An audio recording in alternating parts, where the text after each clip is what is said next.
메리 크리스마스. 서로 함께 인사하겠습니다. 우리 옆에 보시면서 메리 크리스마스. 메리 크리스마스. 메리 크리스마스. 그래요. 그래요. 우리 하나님 말씀을 같이 보겠습니다. 마태복음 1장 21절로 23절입니다. 우리 다 같이 함께 읽겠습니다. 시작. 아들을 낳으리니 이름을 예수라 하라. 이는 그가 자기 백성을 그들의 죄에서 구원할 자이심이라 하니라. 이 모든 일이 된 것은 주께서 선지자로 하신 말씀을 이루려 하심이니 이르시되 보라 처녀가 잉태하여 아들을 낳을 것이요 그의 이름은 임마누엘이라 하리라 하셨으니 이를 번역한즉 하나님이 우리와 함께 계시다 함이라. 아멘. 자, 모든 종교는 인간이 하나님께 다가가는 형국입니다. 인간이 하나님께 다가가서 하나님을 잘 섬기는 형국인데 이 기독교만큼은 반대입니다. 기독교만큼은 하나님이 우리에게 오시는 겁니다. 그래서 우리와 함께 계시는 거예요. 그래서 오늘 본문이 그것을 임마누엘, 자 따라하겠습니다. 임마누엘. 임마누엘. 이게 무슨 뜻이냐면 하나님이 우리와 함께 계신다라는 뜻이에요. 그러니까 이 자체가 은혜이며 사랑인 겁니다. 그래서 우리 기독교는 은혜와 사랑의 종교인 거예요. 다른 종교는 다른 종교에서도 은혜와 사랑을 말하지만 아니 신이라는 존재가 우리를 위해 이 세상에 오시는 그런 종교가 어디 있습니까? 그 절대적인 은혜와 사랑이 바로 이 기독교라는 것입니다. 아빠 여기 있어요. 그래요. 그래서 이 성경에서 가장 중요한 구절을 굳이 꼽자면 이겁니다. 우리가 잘 아는 말씀인데 하나님이 세상을 이처럼 사랑하사. 누구를 주셨다고요? 우리 예준아, 누구를 주셨어? 독생자, 바로 하나님이 이 세상에 오셨다는 겁니다. 그래서 기독교가 되는 근거와 이유는 바로 이 사랑과 은혜 때문인 거예요. 다른 거 아닙니다. 우리가 하나님의 크신 사랑과 은혜 때문에 우리가 또한 그 사랑을 베푸는 거잖아요. 생판 모르는 어떤 사람들을 우리가 사랑하는 이유와 근거가 뭐겠어요? 그게 하나님의 이 사랑과 은혜 때문이잖아요. 우리가 그냥 거저 사랑을 베풀 수 있는 근거가 뭐겠습니까? 그게 바로 하나님의 거저 주시는 은혜와 사랑을 받았기 때문이잖아요. 심지어 우리가 원수까지도 사랑할 수 있는 것은 하나님께서 원수 같은 저희들, 패역한 저희들, 아무것도 할 수 없는 저희들에게 사랑과 은혜를 베풀어 주셨기 때문에 우리가 그 사랑을 따라서 원수까지도 우리가 사랑할 수 있게 되는 거예요. 그래서 우리가 지금 이 가운데 하나님 아버지, 자 한번 불러볼까요? 다 같이 하나님 아버지. 하나님 아버지. 이렇게 하나님 아버지라고 부르는 그 자체가 이미 하나님의 사랑과 은혜를 받았다는 겁니다. 믿으십니까? 믿는 거예요. 그래서 우리가 하나님을 아버지라고 부르는 그 순간 이미 확보된 게 뭐냐면 하나님의 놀라운 사랑과 은혜를 이미 받았다는 거예요. 자, 이 말씀 한번 읽어볼까요? 마태복음 7장 7절 보세요. 구하라 그리하면 너희에게 주실 것이요 찾으라 그리하면 찾아낼 것이요 문을 두드리라 그리하면 너희에게 열릴 것이니 구하는 이마다 받을 것이요 찾는 이는 찾아낼 것이요 두드리는 이에게 열릴 것이니라. 너희 중에 누가 아들이 떡을 달라 하는데 돌을 주며 생선을 달라 하는데 뱀을 줄 사람이 있겠느냐? 너희가 악한 자라도 좋은 것으로 자식에게 줄 알거든 하물며 하늘에 계신 너희 아버지께서 구하는 자에게 좋은 것으로 주시지 않겠느냐. 보세요. 이미 하나님이 우리에게 좋은 걸 주셨답니다. 그게 뭐겠습니까? 로마서 8장 32절 자기 아들을 아끼지 아니하시고 우리 모든 사람을 위하여 내주신 이가 하나님이죠. 어찌 그 아들과 함께 모든 것을 우리에게 주시지 아니하겠느냐. 이미 다 주셨다는 거예요. 다 주셨다는 겁니다. 제가 종종 이런 예를 쓰는데 보세요. 어느 아버지가 자기 아들에게 10억짜리 집을 줬어요. 10억짜리 집을 줬는데 아니 이거 다 준 거잖아요. 근데 그 아들이 고작 자기 집 문 앞 그 깔개, 그 모래터는 신발털이 그 깔개 하나 없어가지고 아버지를 원망하면서 나에게 왜 이 모래털이 깔개를 안 주세요? 그게 말이 되겠냐는 거예요. 10억짜리 집을 줬는데. 그렇잖아요.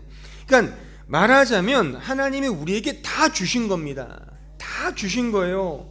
그 자신을 인간으로 이 세상에 보내셨다는 그 자체가 이미 다 주셨는데, 그걸 심지어 값없이 주셨는데, 우리는 사실 이 세상에서 조금 부족한 거, 조금 연약한 거, 조금 좀 모자라는 것 때문에 순간순간 주님을 원망하지 않습니까? 이거는 사실 엄밀히 성경적으로 말하면 앞뒤가 안 맞는 거라는 거예요. 다 주셨는데 그 독생자 예수를 소위 성탄, 이 성탄절에 이걸 기념하는 거잖아요. 하나님이 우리를 위해 임마누엘 오셨는데 우리가 사실 뭐를 못 받았다고 아우성을 치냐는 겁니다. 성경에서 말하는 값없는 은혜라는 것은요, 잘 보세요, 잘 들어보세요. 값없는 은혜는 값으로 매길 수 없는 은혜를 의미하는 것이지, 아무 가치가 없거나 그냥 떠리로, 그냥 보잘것없는 거 떠리로 가져가세요, 그런 그냥 공짜 그런 개념이 아니라는 겁니다. 값으로 매길 수 없는 은혜, 그러니까 엄밀히 말하면 하나님이 그 값을 치르신 거죠. 본인이 우리에게 값을 치르게 하실 수 없으니까 하나님이 스스로가 자신의 목숨을 내어주면서 그 값을 치르신 게 값없는 은혜라는 거예요. 그 은혜를 우리는 예수님의 이 세상 오심으로 확인하는 거죠. 그래서 성육신이 그렇게 중요한 겁니다. 그러니까 예수님은 이 세상에 오실 수밖에 없는 존재인 거죠. 그냥 오셔도 되고 안 오셔도 되는 그런 선택사항이 아니라 우리의 구원을 위해서는, 우리의 그만큼 죄인이기 때문에 그 죄의 값을 치르시기 위해서는 하나님이 이 세상에 오시는 것은 필연적이다. 그 정도로 우리를 사랑하시고 이 은혜를 베푸셨다는 거예요. 이런 점에서 은혜의 깊이는 죄의 깊이와 비례한다. 저는 이렇게 말하고 싶어요. 이것은 은혜가 더한 곳에 죄가 더한다는 말을 제 식으로 표현하면 은혜의 깊이는 죄의 깊이와 비례한다. 잘 생각해 보세요, 여러분들. 그러니까 은혜가 은혜되는 가장 근본적인 근거와 방식은 그 사랑의 깊이의 측량과 비례하죠. 제가 예를 하나 들으면, 자 보세요. 어떤 사람이 사과 10개를 가지고 있어요. 근데 어떤 사람은, 그러니까 그 A라는 사람은 사과 10개를 가지고 있고 B라는 사람은 바나나 10개를 가지고 있어요. 그러면 두 사람이 거래를 해요. 가장 합리적이고 그럴듯한 거래는 사과 10개를 주고 바나나 10개를 받는 거죠. 이것은 아주 너무 게으른한, 너무 공평한 그런 거래인 겁니다. 여기에는 그 어떠한 혜택이나 호의라는 단어 자체가 무색하죠. 그냥 주거니 받거니 하는 거예요. 근데 보세요. 사과 10개를 가진 C라는 사람이 아무것도 가지지 않은 D에게 자신이 가진 사과 10개를 줬다고 생각을 해보세요. 받지를 못했죠? 이것은 말하자면 호의이고 혜택이라고 말할 수 있습니다. 약간의 사랑의 측량이 깊어지잖아요. 근데 이건 어떠세요? 사과 10개를 가진 E라는 사람이 예전에 자신의 그 어떤 사과 10개를 빼앗아간 그 도둑놈, 그 도둑 F라는 사람에게, 그 도둑에게 자신이 지금 가진 10개의 사과를 그냥 주었다고 생각을 해보세요. 그럼 이 일하는 사람의 행위는 그 사랑이 굉장히 깊은 거죠. 자신에게 손해를 끼치고 해를 입힌, 자신을 굉장히 괴롭힌 그 사람에게 오히려 혜택을 준 거지 않습니까? 이것은 그 전, 중간에 설명한 그것보다 더 한층 깊은 사랑과 은혜잖아요. 말하자면 은혜가 이거라는 겁니다. 은혜의 깊이는 죄의 깊이와 비례한다는 게 이런 말이에요. 예수님의 은혜가 진짜인 이유는 우리가 그 사랑을 받을 만한 자격이 있는 존재도 아니고, 그리고 내가 하나님께 뭔가를 드려서 받는 그런 거래도 아니며, 심지어 내가 아무것도 없는데 그냥 주신다는 그런 차원도 아니죠. 우리는 언제나 하나님을 대적하잖아요. 제가 지난 시간에 말했잖아요. 죄라는 것, 성경의 죄는 그냥 잘잘못을 말하는 게 아니라 나를 사랑하는 것 자체가 죄라고 얘기했잖아요. 그러니까 우리 모두는 다 숨 쉬는 것조차도 나를 위해 숨을 쉬지 않습니까? 그러니까 우리는 언제나 죄를 짓고 있는 거예요. 지금도 여전히요. 근데 하나님은 성경을 통해 말씀하시는 건 나는 너와 함께한다, 그런단 말이에요.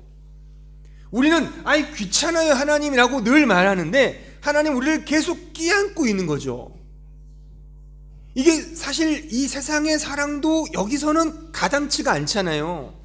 사랑도 서로 손뼉이 마주쳐야 소리가 나는 그런 사랑 아닙니까? 근데 우리는 언제나 하나님을 멀리하고 싶어 하죠. 부담스러워한단 말입니다. 솔직히 그렇잖아요. 근데 하나님은 언제나 임마누엘, 난 너와 함께 있고 싶어. 그 일편단심, 그 민들레와 같은 그 사랑이 바로 성경이 말하는 사랑과 은혜라는 겁니다. 이 사실을 우리는 오늘 본문의 말씀을 통해서 확인할 수 있는 거죠.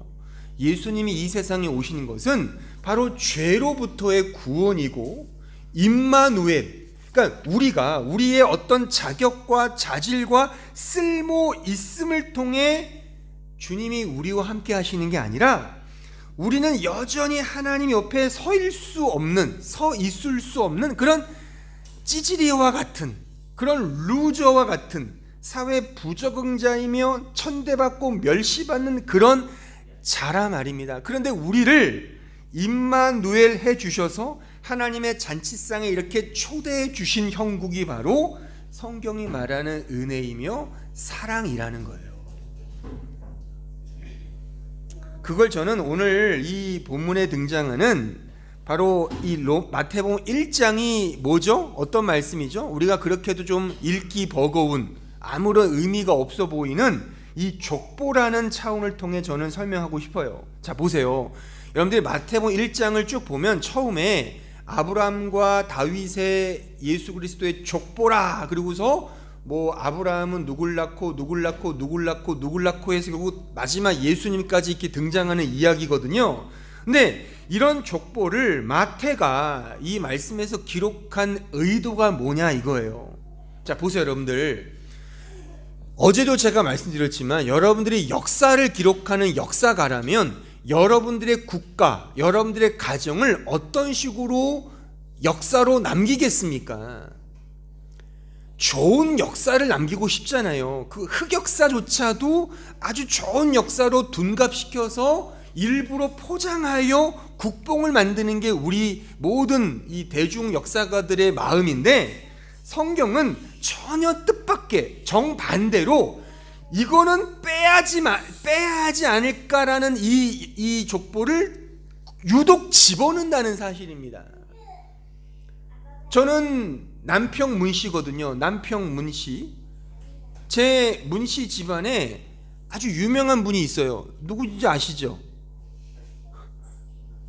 그 문익점 그 고려 말기에 저 원나라에서 목화씨 가지고 오신 분, 그게 우리 족보에 딱 있어요.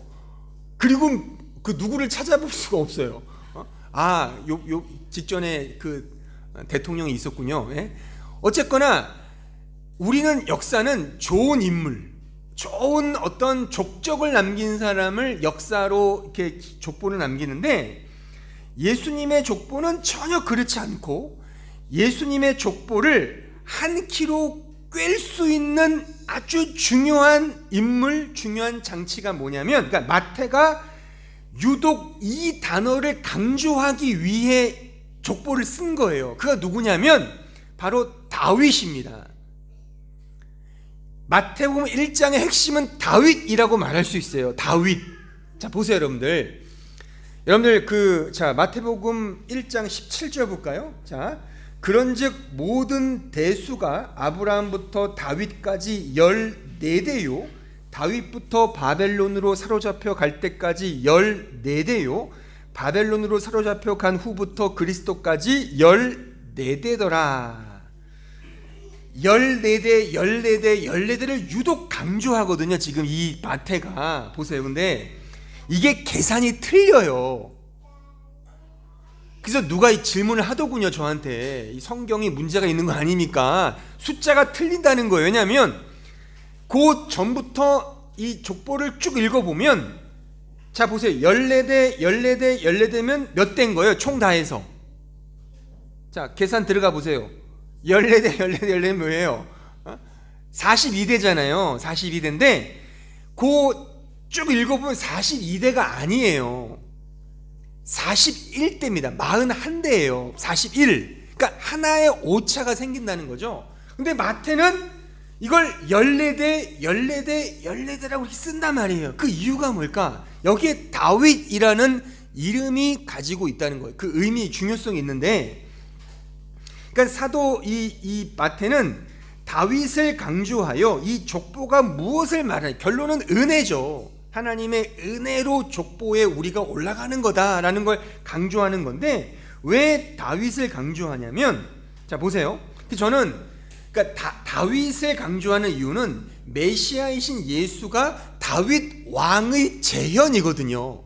그러니까 당시 그 유대 민속 종교에 의하면 다윗 왕이 다시 부활해서 유대 민족을 다시금 재건하고 다시금 이렇게 부활시켜서 이 근동 아시아의 제국으로 만들 것이라는 그런 메시아 사상이 있었습니다. 그러니까 마태가 이 마태복음을 유대인들을 향하여, 수신자를 향하여 썼거든요. 그러니까 이 다윗을 통해서 이 메시아가 바로 다윗이구나를 이렇게 딱 리코드 되는 그런 식으로 이 말씀을 기록했단 말입니다. 그런 의미에서 다윗을 이렇게 높여주는 건 맞아요. 근데 동시에 이 다윗을 또 막 비판을 하는 겁니다. 그래서 저는 이 마태복음 1장을 이렇게 주석을 해요. 제 식으로 말하면 다윗이 웃고 다윗이 운다. 그러니까 마태가 다윗을 칭송하면서 동시에 다윗을 또 이렇게 비난을 하는 거죠. 왜 다윗이 중요하냐면, 이 다윗이라는 이 히브리 자음 자체가 이게 달렛 와우 달렛이거든요. 이 자음이 그래요. 자음 자체가 D 또 I D거든요. 이 히브리어 자음 자체. 근데 히브리어는 그 자음 자체에 숫자가 있어요. 그러니까 D는 4를 의미하고 E는 6을 의미하고 다시 D는 4를 의미해요. 그러니까 도합하면 14가 되는 거죠.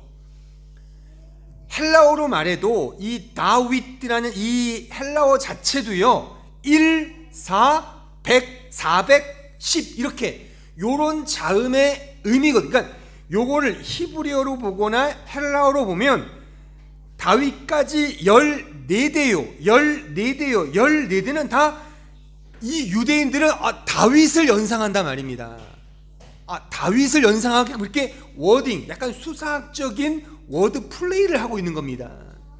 그래서 마태는 의도적으로 14대를 강조하면서 다윗을 뭔가 전면에 등장시키고 있는 겁니다. 바로 메시아 예수는 이 다윗의 그 왕권을 회복하여 하나님의 나라를 이루실 분이다라는 사실을 강조하고 있는 것이죠. 그래서 다윗을 강조하는 겁니다. 하지만 여기까지가 마태가 의도한 바로 다윗을 칭송하여 다윗의 후손에서 나온 이 예수가 진짜 예수야, 메시아를 강조하고 있지만 동시에 이 족보에 올라가는 그 사람들의 면모는 인간적으로 탁월하거나 능력이 있거나 믿음이 있어서가 아니라 다윗같이 볼품없고 죄인 중에 괴수가 바로 이 족보에 올라가는 것이다 라는 사실을 강조하고 있습니다. 왜냐하면 보세요, 다윗을 언급하면서 다윗이 그렇게도 숨고 싶고 지우고 싶고 정말 그 이름을 떠올리고도 싶지 않은 그 사람의 이름을 마태가 기록하잖아요. 그 누구겠어요? 우리야죠, 우리야. 그러니까 밧세바도 아니에요.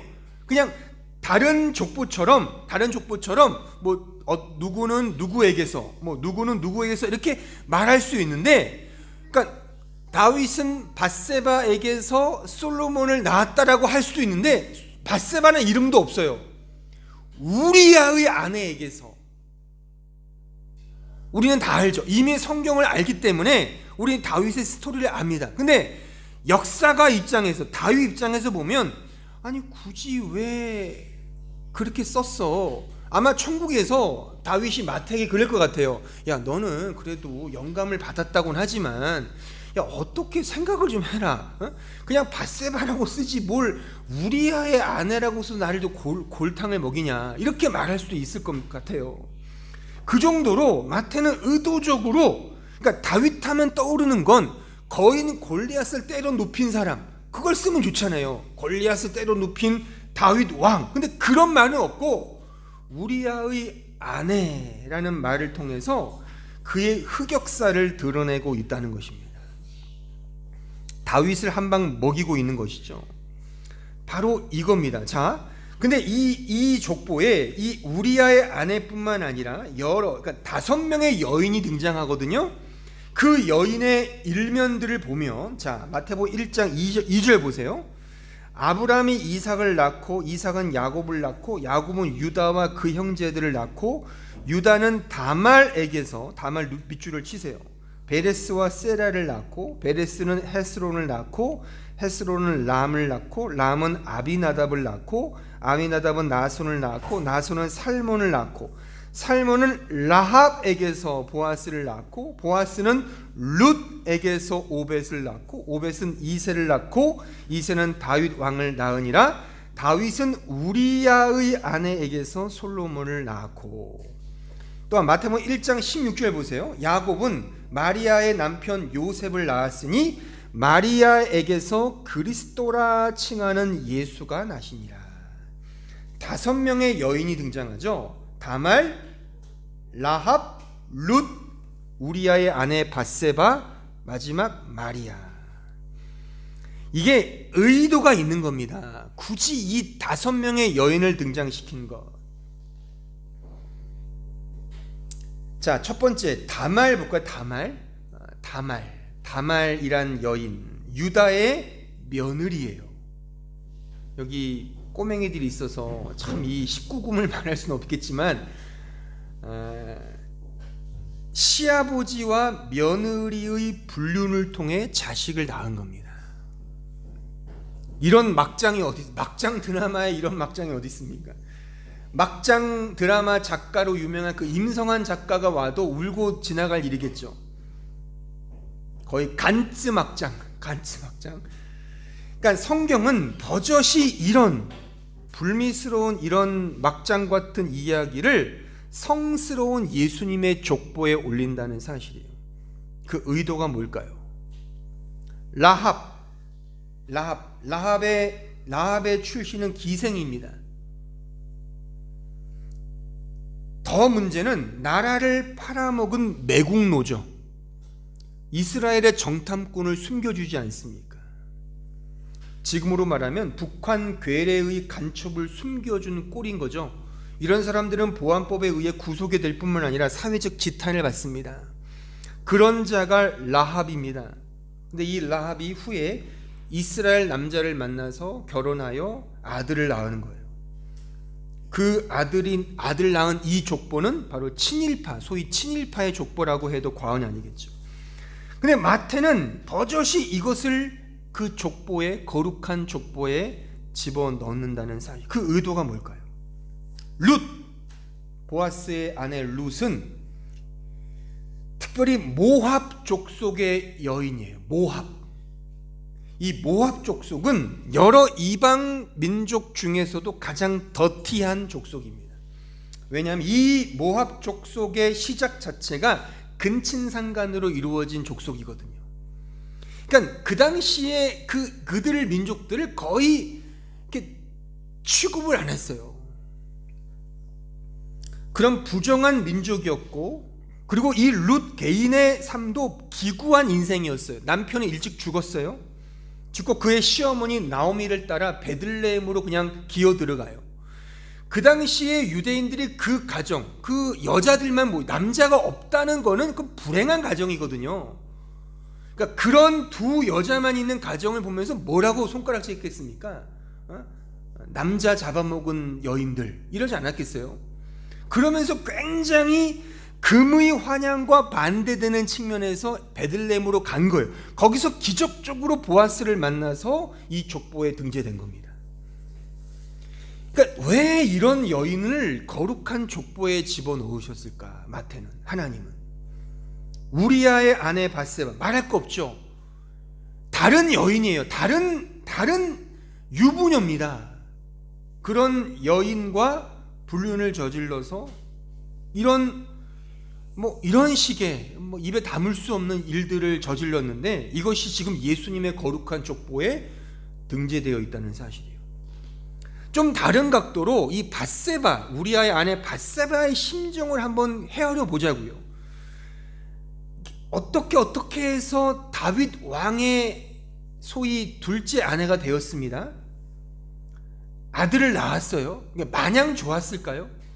마냥 좋았다면 이 여자는 부정한 여인인 거고, 그리고 좋지 않았다, 싫었다는 내색을 하면 다윗 왕의 눈밖에 나서 자신의 아들이 왕위 순위에 올라가지도 못했겠죠. 우리 조선왕조 실록 보면 다 나오잖아요. 역사 보면.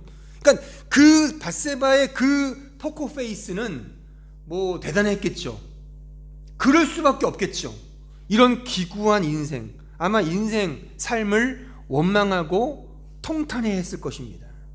이런 슬픔에 젖은 여인이 이 거룩한 족보에 올라가 있다는 사실이에요. 그리고 유독 이 다윗, 모두가 칭송하는, 그러니까 유대인들에게 존경하는 인물은 두 사람이에요. 믿음의 조상 아브라함, 그리고 더 중요한 다윗. 우리로 말하면 이순신 장군, 세종대왕. 그러니까 이순신 장군과 세종대 그 누구도 비판할 수 없잖아요. 그러니까 저 광화문에 있는 두 사람이 그분들이잖아요. 어떤 여야를 막론하고, 그렇잖아요. 최근에 그 마지막 이순신 장군의 영화가 개봉됐다는데 그거를 보지 못해서 지금 통탄합니다. 가서 봐야 되는데. 어쨌든 그렇게 존경할 만한 사람이 이 다윗인데, 다윗의 흑역사 우리아란 이름을 이 족보에 집어넣고 있어요. 마지막 마리아라는 이 이름의 히브리어 뜻은 미르얌에서 나온 단어예요. 이 미르얌은 그 뜻 자체가 거역하다, 배역하다, 반역하다, 순종하지 않다의 뜻을 담고 있습니다. 그리고 이 마리아란 이름의 어원은 마라예요. 마라. 들어보셨죠? 그 마라, 쓴물. 자, 이 이야기는 출애굽기 15장에 등장하는데, 자, 읽어볼까요? 22장 25절. 모세가 홍해에서 이스라엘을 인도하며 그들이 나와서 수르 광야로 들어가서 거기서 사흘 길을 걸었으나 물을 얻지 못하고 마라에 이르렀더니 그곳 물이 써서 마시지 못하겠으므로 그 이름을 마라라 하였더라. 백성이 모세에게 원망하여 이르되 우리가 무엇을 마실까 하며 모세가 여호와께 부르짖었더니 여호와께서 그에게, 보세요, 한 나무를 가리키시니 그가 그 물에 던지니, 나뭇가지를 던진 거예요. 물이 달게 되었더라. 거기서 여호와께서 그들을 위하여 법도와 율례를 정하시고 그들을 시험하셨다. 이 자체가 의미가, 그러니까 여러분들 지금 예수님이 진짜란 이 스토리를 들으면 여기서 이게 죄와 예수의 십자가를 딱 모형할 수 있어야 되는 거죠. 당연히 이 나무는 예수의 십자가를 의미하고 모형하는 거죠.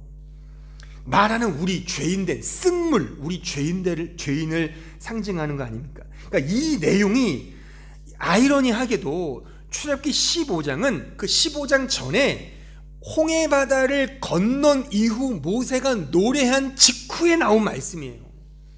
그러니까 인간의 이런 변덕스러움이 또 고발되죠. 아니, 홍해를 건넌 이후 얼마나 큰 기적과 이적을 봤어요. 근데 그때 쓴물을 먹었다고 원망을 하지 않습니까? 이게 인간의 수준입니다. 바로 마리아가 상징하는 이 의미는 이 마라, 쓴물을 상징한단 말입니다. 그 쓴물, 죄인, 거기에 이 나뭇가지, 십자가로 상징하는 그 나뭇가지가 떨어지니까 그 쓴물이 단물이 되었다. 이게 구원이죠. 그래서 제가 언젠가도 말씀드렸지만 예수님이 실제 십자가를 지시는 그 골고다 언덕에 여자들밖에 없었죠. 근데 성경은 굳이 여자들의 이름을 기록하는데 다 마리아라고 써요.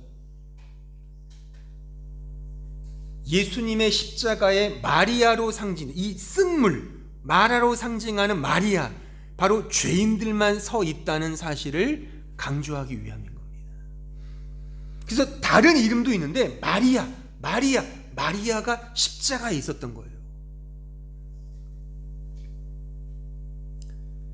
이런 식의, 지금 우리가 확인했듯이 이런 라합이나 루시나 다말이나 바세바나 마리아와 같은 이런 여인, 사실 족보의 여자의 이름은 기록될 수 없습니다. 요즘에 가족 관계 증명서라고 이렇게 호주제가 바뀌어서 이제 여자가 이제 좀 자유롭지만 한 몇십 년 전만 해도 호주제가 있어서 그렇잖아요. 호족 등본을 떼야 되는 거죠. 남자 밑으로 여자가 들어가니까요. 이때는 오죽했겠습니까? 여자라는 이름 자체는 이 족보에 들어갈 수가 없었던 시대인데, 근데 5명의 여인이 예수님의 거룩한 족보에 올라갔단 말입니다. 근데 그들이 다 하나같이 족보에 어울리지 않는 그런 흑역사를 가지고 있는 사람들이고, 심지어 다윗이라는 사람을 아주 매기는 그런 우리아의 아내 바세바가 이 족보에 들어갔다는 사실은 우리에게 시사하는 바가 매우 크다는 사실입니다. 의도가 뭘까? 그 의도의 정답은 바로 죄로부터의 구원이 무엇인지를 알게 하기 위함이고, 다시 말해서 하나님의 은혜와 사랑이 무엇인지를 알게 하기 위함이며, 그래서 오직 믿음으로만 가게 하기 위함인 것입니다. 그래서 죄를 폭로하고 죄를 드러내게 하여 오직 그리스도의 은혜밖에 없습니다. 여기 이 믿음, 이것을 드러내기 위해서 이런 장치들을 허락하신 겁니다. 오직 은혜만을 믿음으로 바라보는 자가 그래서 참된 신자인 겁니다. 이런 말씀은 바로 이런 구조를 통해서도 확인할 수 있습니다. 끝으로 누가복음 23장 38절 보세요. 그의 위에 이는 유대인의 왕이라 쓴 패가 있더라. 달린 행악자 중 하나는 비방하여 이르되 내가 그리스도가 아니냐 너와 우리를 구원하라 하되, 하나는 그 사람을 꾸짖어 이르되 내가 동일한 종죄를 받고서도 하나님을 두려워하지 아니하느냐. 우리는 우리가 행한 일에 상당한 보응을 받는 것이니 이에 당연하거니와 이 사람이 행한 것은 옳지 않은 것이 없느니라 하고 이르되 예수여 당신의 나라에 임하실 때에 나를 기억하소서 하니, 예수께서 이르시되 내가 진실로 내게 이르노니 오늘 내가 나와 함께 낙원에 있으리라. 예수께서 십자가를 지시는 그 골고다 언덕을 묘사하고 있는 몇 안 되는 구절의 말씀이에요. 특별히 우리는 역설적 그림을 또 연상할 수 있죠. 그 처음 38절에 보면 예수님을 가리켜 유대인의 왕이라고 쓴 패를 예수님의 십자가에 붙입니다. 유대인들이. 근데 그는 죽어요. 초라하게. 이 역설이죠. 그리고 2명의 강도가 지금 등장하고 있는데, 강도, 말 그대로 강도, 평생토록 자신의 힘으로 다른 사람들을 착취하며 살았던 사람들의 대명사죠. 그 강도가 등장시키고 이 강도는 모든 인류를 뜻하는 거예요.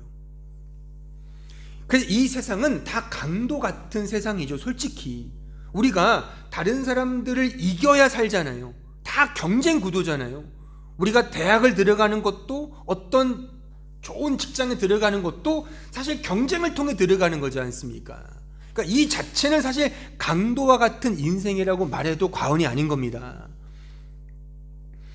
두 강도로 대변되는 인간이 등장하는데 동일한 강도예요. 근데 그러니까 둘이 뭐 낮거나 좋거나 덜하거나 그런 거 다 같은 강도인데 한쪽 강도는 알 수 없는 어떤 은혜로 그 예수를 예수로 안단 말입니다. 그래서 자신의 죄를 깨닫고 다른 강도를 꾸짖으며 겸손하게 이렇게 간구하는 거죠. 예수님, 당신 나라가 임하실 때 나를 기억하소서. 나는 갈 자신은 없지만 당신을 보니 당신이 진짜인 것 같아요. 이제야 난 당신을 만났습니다. 당신 나라가 임하면 좀 기억해 주세요. 이게 믿음인 겁니다. 이 강도가 어떤 탁월한 이신칭의의 교리를 알았다거나 성경 공부를 열심히 했다거나 교회를 열심히 출석했다거나 헌금을 무지하게 많이 드렸거나 이런저런 봉사와 헌신과 충성을 한 게 아니라 소위 인간적으로 보면 아무런 행위를 한 게 없죠. 오직 죄만 지었을 뿐이지 않습니까? 오늘 족보에 등장하는 이 낯뜨거운 이런 사람과 방불한 그런 사람이 이 강도였습니다. 쓴물의 인생을 살았던 사람이 바로 이 강도였습니다. 근데 이 강도에게 하나님이 나뭇가지를 그의 마음에 던지신 거예요. 그래서 그 쓴물이 단물이 된 겁니다. 이게 은혜와 구원의 메커니즘이에요. 성경은 이것만을 말하고 있습니다. 이거를 알면 돼요. 이게 임마누엘인 거예요. 우리와 함께 하신 하나님. 모든 종교는 인간이 잘해야 복을 받는 구조입니다. 그게 상선벌악이잖아요. 신과 함께 영화 보셨잖아요. 그 유명한 영화. 내가 의인처럼 행동해야 의인 돼서 저 염라대왕 앞에 가서 뭔가를 이렇게 따질 수 있는 거잖아요. 그러니까 성경에서 말하는 이 믿음과 하나님은 그런 하나님이 아니에요. 만약에 근데 사실 전자가 우리에게는 맞죠. 저도 그래요. 저도 상선벌하게도 맞아요. 이 세상은 율법이 맞는 것 같아요. 그렇게 살아야 정당한 것 같아요. 그러니까 만약에 우리의 경험이나 우리의 느낌이나 우리의 그냥 본래적인 어떤 사고로 생각한다면 상선벌하기 맞죠. 인과응보가 맞죠. 인과율의 법칙이 맞죠. 근데 성경은 그렇게 말하지 않는다는 거예요. 우리는 오직 성경을 믿지 않습니까? 성경은 지금 제가 설교한 이런 하나님을 묘사하고 있어요. 쓴물 내가 달게 해줄게. 나뭇가지 그냥 던져주시는 거예요. 이게 은혜죠. 사랑이죠. 그래서 우리는 이 사랑 알면 되는 거예요. 아, 예수님이 진짜구나. 정말 하나님의 은혜와 사랑이 진짜구나.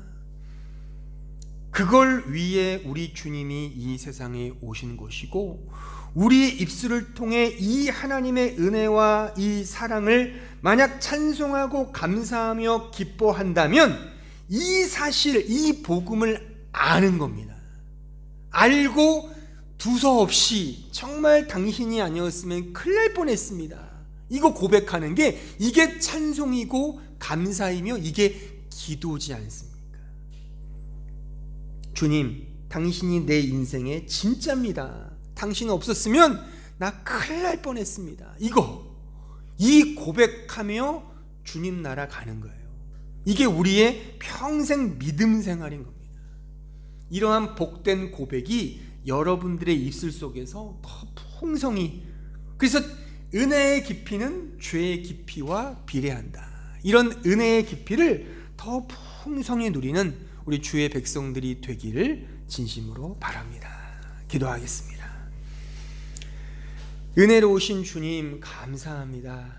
오늘 성탄절로 우리가 지키고 있습니다. 주님, 우리가 말씀을 읽고 배우고 또한 상기할 때마다 정말 하나님 없었으면 정말 큰일 날 뻔한 우리 자신의 죄인됨을 매 순간 깨닫습니다. 주님 너무나 감사합니다. 주님이 우리를 위해 이 세상에 오셔서 우리를 대신하여 십자가에 죽으시고 이 쓴물과 같은 이 쓴 인생에 진정한 단물을 허락하신 그 하나님의 은혜에 진심으로 찬송과 영광과 감사를 올려드립니다. 이러한 고백이 오늘 하루, 아니 우리의 평생에 뒤따르게 하시며 오직 하나님의 은혜만이 오롯이 우리의 믿음의 근거요, 대상이요, 기초가 되는 우리의 믿음 생활이 될 수 있도록 인도하여 주옵소서. 예수님의 이름으로 기도하옵나이다. 아멘.